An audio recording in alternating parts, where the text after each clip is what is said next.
pharmacy and caring pharmacy. So yeah, our target audience is basically, majority of the time is going to be the kind of like millennial to above millennial kind of generation. So yeah, these are the people that we are trying to basically pull in for our marketing. So I think for context, our company hasn't always, so our company is quite a traditional company in a sense, right? And so first of all, we are retail first. So we're kind of in this stage of the business where we are trying to transition from retail into kind of like omnichannel, or from retail into digital, retail to online, that sort of thing. And so that is what we are trying to achieve at the moment. And so when we were looking for tools, you can say that basically we essentially started from nothing. We had like kind of custom built tools here and there from vendors who kind of just did things for us, right? Like certain use cases and whatnot. But we've never had like an all-in-one tool. We had never had something that had kind of this flexible feature set, right? Yeah. So I think just coming from my position as like a marketing tech kind of person, I come from a bit more of a technical perspective. The MoEngage as a tool, it just kind of gives you a full set of features, basically, and all kind of like at a comfortable price point for kind of like perhaps enterprise customers, right?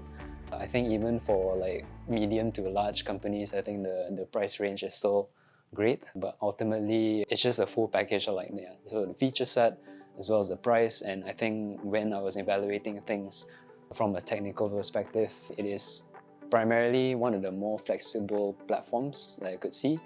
And when I say flexible, I mean things like ability to just integrate with like other platforms, not just necessarily like third-party native integrations from MoEngage, but because MoEngage is able to kind of like use other people's APIs as part of the journeys or the flows, campaigns and whatnot, it means that we are able to kind of evolve our tech stack for marketing, and we are able to evolve the use cases according to, you know, the way the marketing team wants to do, but also we have the freedom to be able to kind of bring things in and out as we need.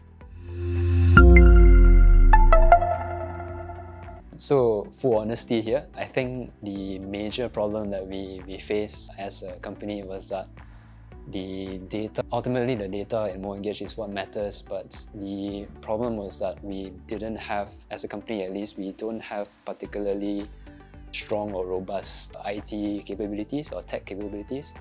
And so I think the initial stages of implementation were tough, but it wasn't by any, basically it wasn't any fault of MoEngage. It's really just because I think with our context as a company, we needed to kind of like get things going with the resources that we had. And so sometimes that might take time, or sometimes you might, have to bring in the right person. Yeah.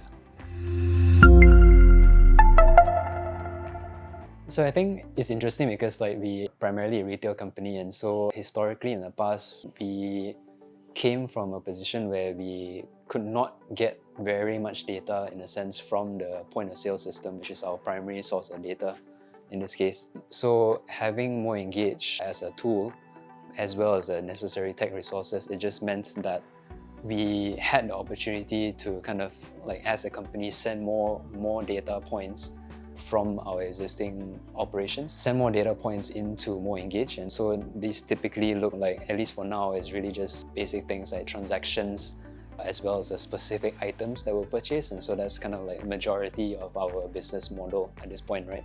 So just having that within MoEngage basically gave us as a marketing team as well as other teams that we work with, just gives us a bit more open access primarily to be able to understand the customer a bit better.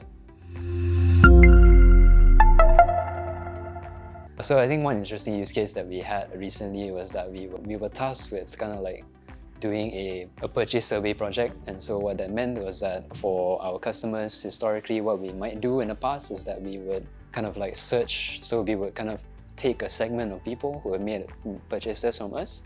And let's say there's like 10,000 people. And so what we would do in the past, we just kind of send them one email and just hope for the best, just hope that they will give us answers, right, to this survey.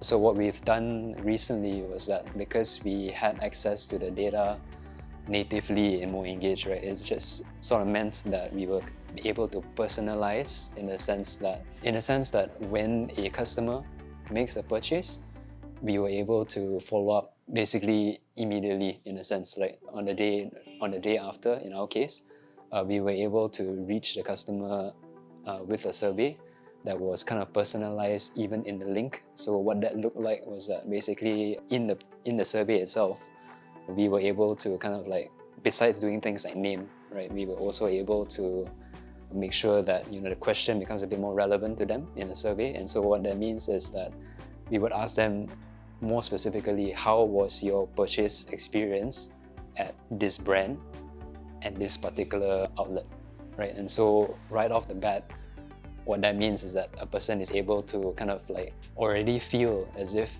they're able to feel that the question, so the question just becomes a bit more relevant to them, and so they're just more likely to want to give answers to your survey, right? And so that was what we're ultimately trying to do.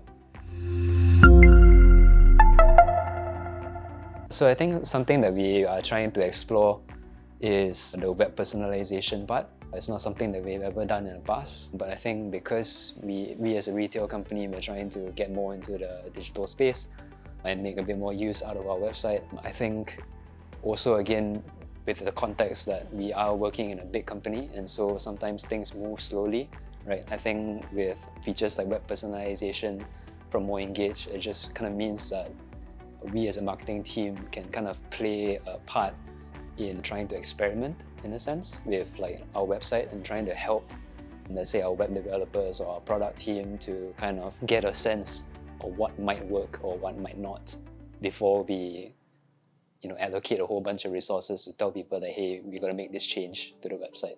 So I think that's one of the features that we'll look to explore.